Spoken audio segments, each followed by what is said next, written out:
Alright, so my first guests over here are a couple of musicians, songwriters, noisemakers. This is Kriss and Kriss, and I'm going to talk about the strange and sublime things that they do with music.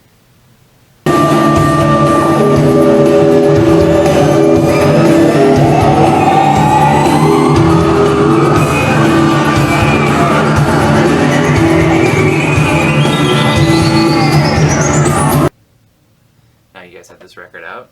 It's called Monument River. It's the first record you ever did. Mm-hmm. What were you thinking?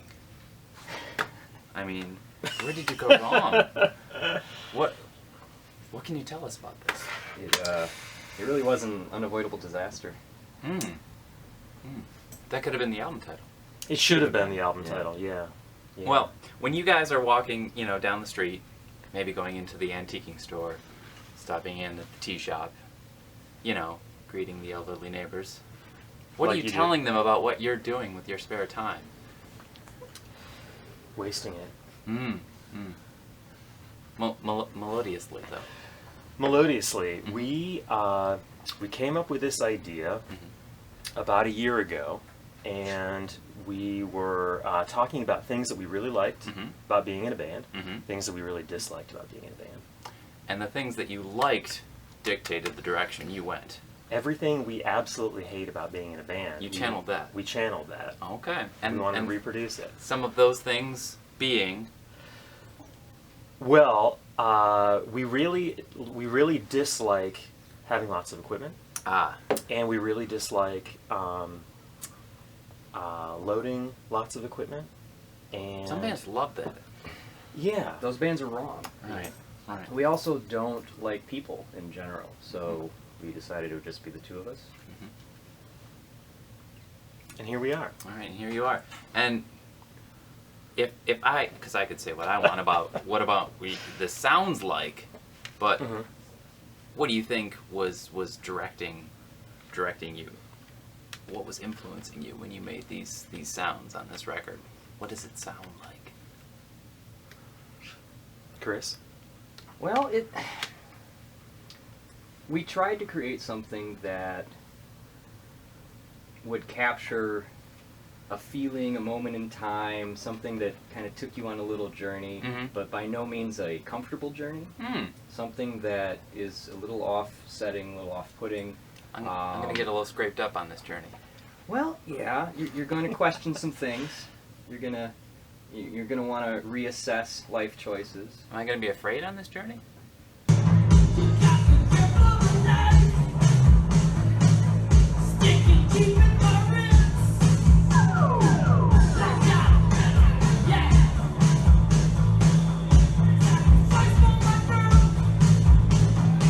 There are definite moments of fear, I think, but yet there are moments of clarity as well. And, we just like to take people places. I think that music in general has a responsibility to affect the listener a little more so than I think the general concept of it usually alludes to. I think that having something make you have to listen to it or observe it or take it in more than just component parts, but as a full experience, is something that can be really taxing for the listener or for the audience member, but at the same time very rewarding. Because, you also are battling short attention spans. None more short than our own. Right. Yeah. But yeah, I think that to get back to the record, I think that it sounds equal parts electronic, that perhaps could be in that sort of European motoric feel. There's a lot of consistent driving beats. The music itself is, as you said, like strongly kind of revolving around synthesizers and electronic tones, and we sounds like an angry disco.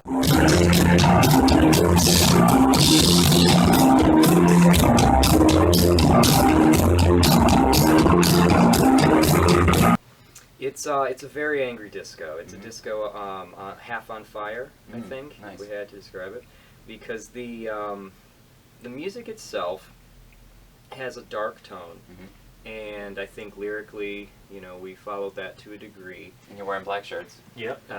Right. Well, Black and white cover on the album. we're very monochromatic people, I suppose. This show, black and white. Mm-hmm. Yeah. Does that mean we're like disembodied heads? Is there enough contrast? We could be. behind They'll never us? know at home. That'd be awesome. Live, you guys approach a show different from typical bands. Typical bands want to make sure they're in tune and the songs sound great, but you want to create something for them. You want to, like you said, take them on a journey. When you approach a live show, how do you get at the crowd? What do you want to create for them? Well, the one thing that when we originally talked about bringing this band together, one thing that we didn't like is practicing. And we also didn't like the constant worry that bands face when you play live that you're going to break a string or you're going to mess up or something like that. You're liberated from that anxiety. Yeah.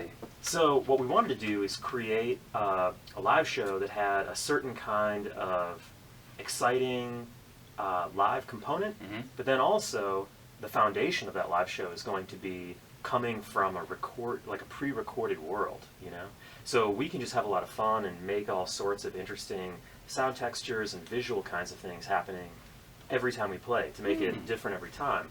But the kind of core tracks and then the core visuals that the audience sees, those are all coming from our own kind of workspace, studio space, and we create all of those before the show even begins. You guys have sold me. I want to come see you live now, even though I've already seen it a couple times. Okay. I think I want to see it again.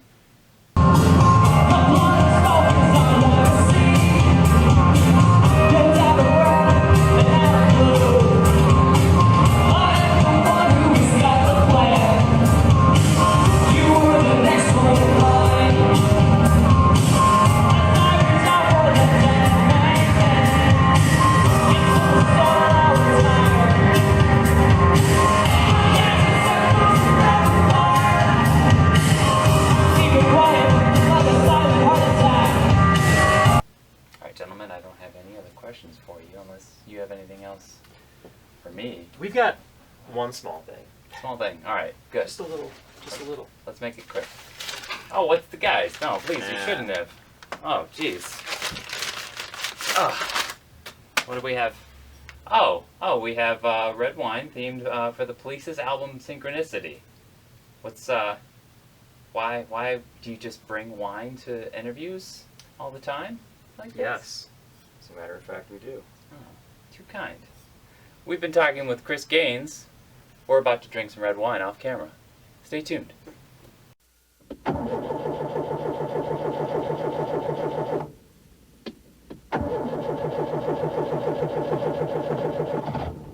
My first musical guest is a duo from Ypsilanti called Junglefowl. They're about to rock my and your socks off with a song called Undercover Wildflower.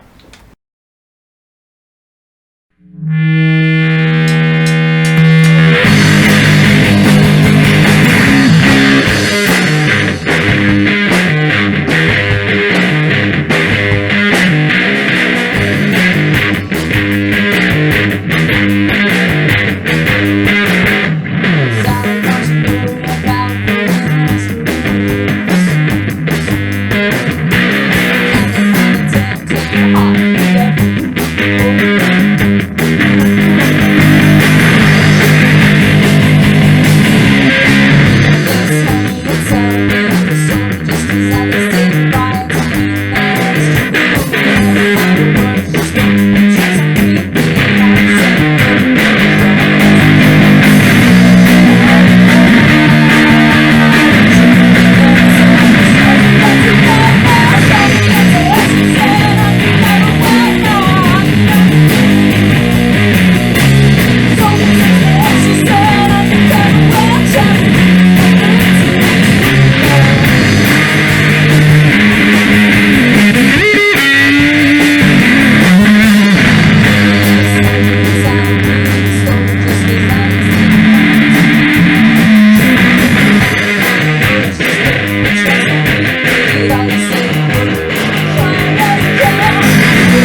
my next guest is journalist Rob St. Mary, who currently is going to be putting this anthology covering 2+ decades of alternative journalism in Detroit. Re-entry, the Orbit magazine anthology. We're going to talk to him about that.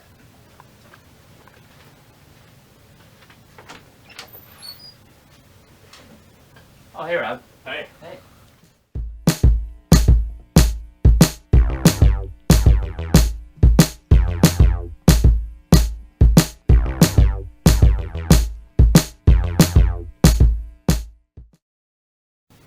Rob, thanks for being here with me today. It's nice to be here in the amp room. You got some classics in here. I know nothing about any of these things, even though I write about music all the time.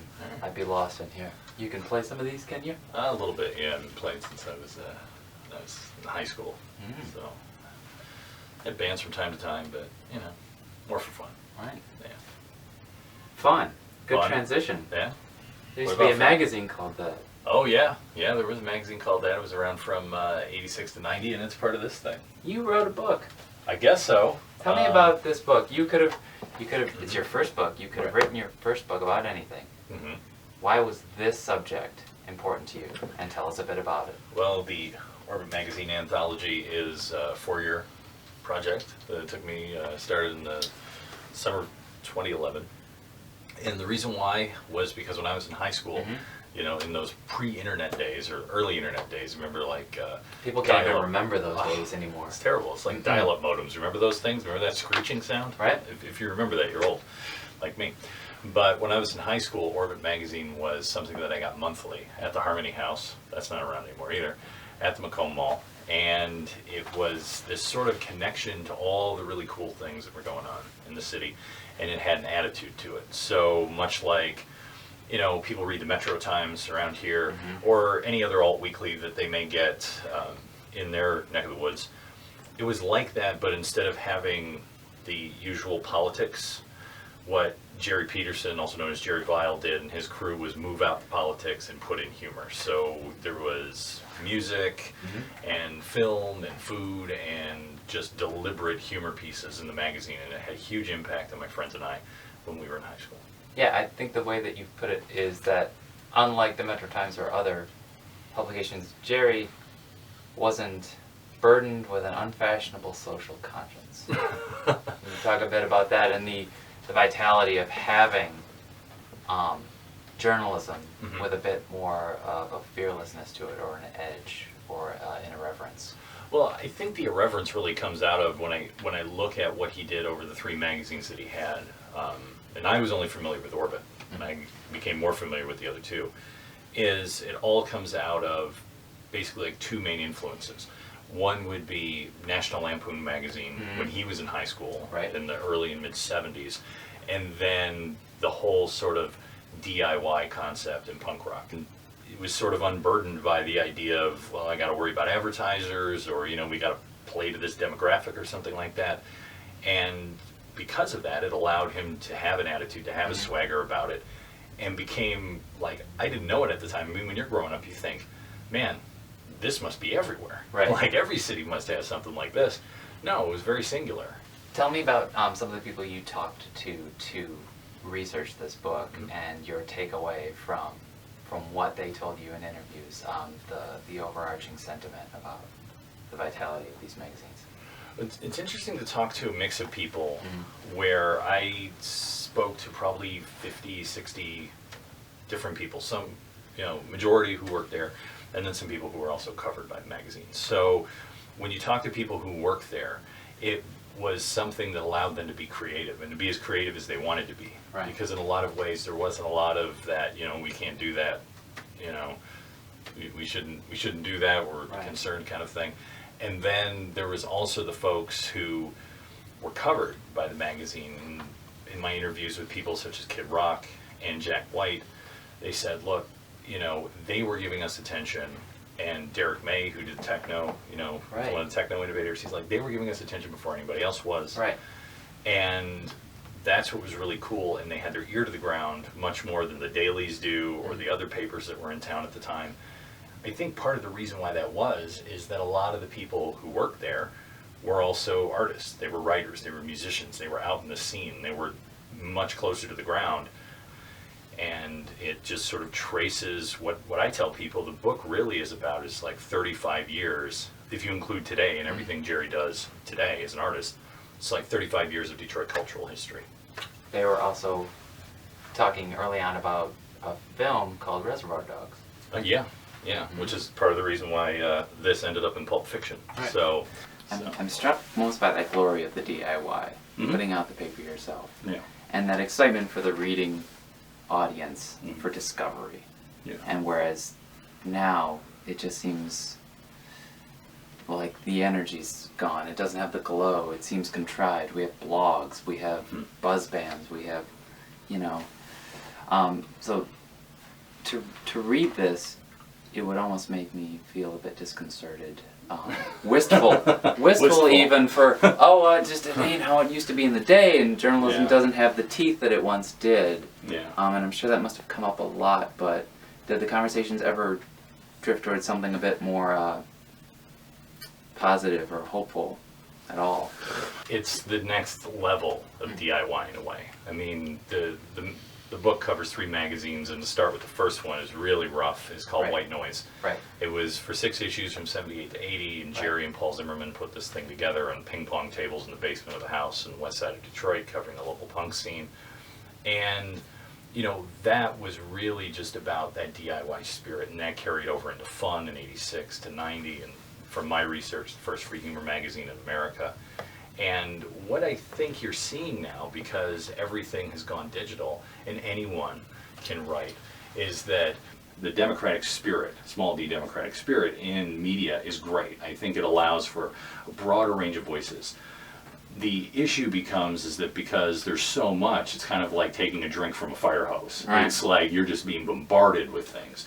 So the question is, how do you find the best stuff? There is so many opportunities for you not to wait for the gatekeepers. Like anyone, like right now, can start a blog, start Right. a website. I could start a talk show. Right, exactly. Talk about being the messenger or the storyteller, or the one who captured, or not captured, but reconjured this piece of history, the documentarian in you. I know why this book is important to you and why you wanted to keep doing it, but you must have interviewed someone somewhere. You must have had someone come up to you and say, Rob, this is really important to get out there because... I actually had people come to me the other way where they didn't want to talk to me. But I think that actually has more to do with Jerry Vile. Don't dig than up anything that else. past. Yeah. Skeletons in the closet. You know, I think it had more to do with Jerry Vile and his personality. Uh-huh. But, you know, he offered not only his own voice, but he offered an opportunity for many people to have a voice. And that was the thing that when I put the book together, I told people, I go, if your name was in the masthead, it's probably in the back. Because I view that these magazines are kind of like, you know, like a TV show that runs on for, you know, years and years and years. And there's credits. And Right. these people are all part of that thing. They all interacted with it in some way. They all made it possible in some way. And that's what Jerry did. Right. The quality of design and layout and the subversive art, the transgressive humor, I think that this book could be a vital reminder, if not total discovery, for an 18-year-old or even a 28-year-old who wasn't there reading it, and hopefully they can see the value of that transgressive sense of humor. Well, if not that, I hope that people can look at it and see all of these things that they've come to know, and this is where the roots of it are. Right on. You know, like it's that band, it's that thing. Where did that idea come from? How did it develop? And it's in there, and that's really what it is. It's I sort of see it as this, I guess, pillar that kind of ties all the loose ends together and kind of shows you the timelines of them in some way. And you'll find it here. Oh. My first talk show. Rob, I want to thank you for being on my show. No problem. Orbit, the magazine anthology, Re-Entry, will be out next week.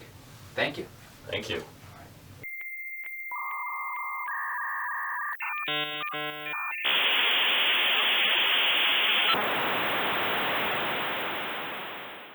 Hey, my second musical guest here on the Milo Show today is the versatile, the elegant, the exquisite Eleanora with a song called Full Circle.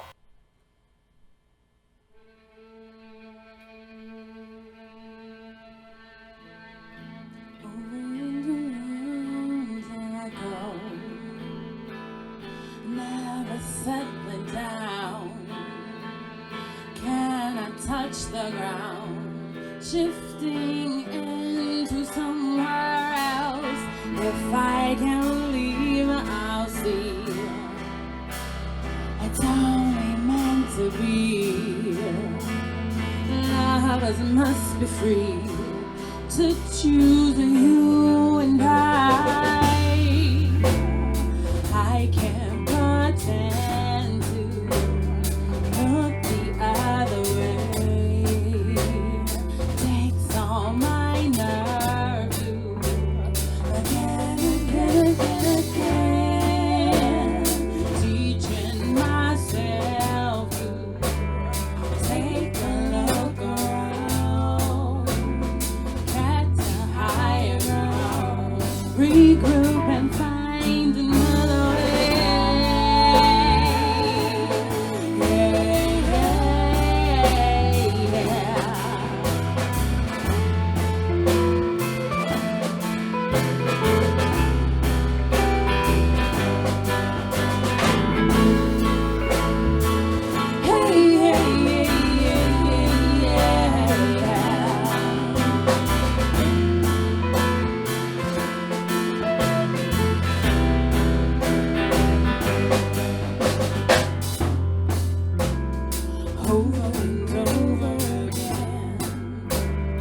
Over and over again, I can't begin again. If I can believe, I see what it's really meant to be. It will come around full circle. Take a chance and throw all your plans out. Try and fly. What's the harm? Anything could happen. Set yourself free. You are the light and the key. Turn back key, turn back key, yeah. Turn back key, turn back key, yeah. Full circle, turn back key, turn back key, yeah. Turn the key.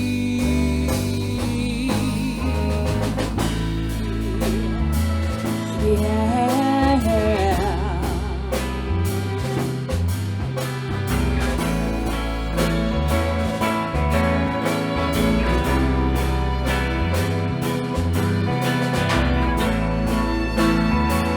Anything could happen, say I'm such a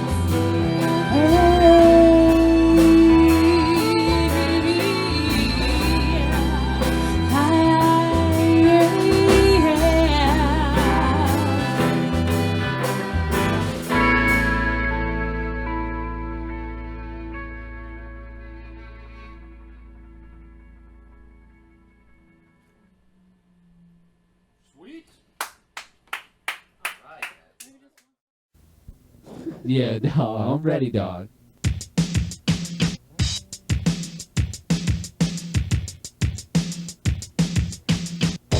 Almost quit time.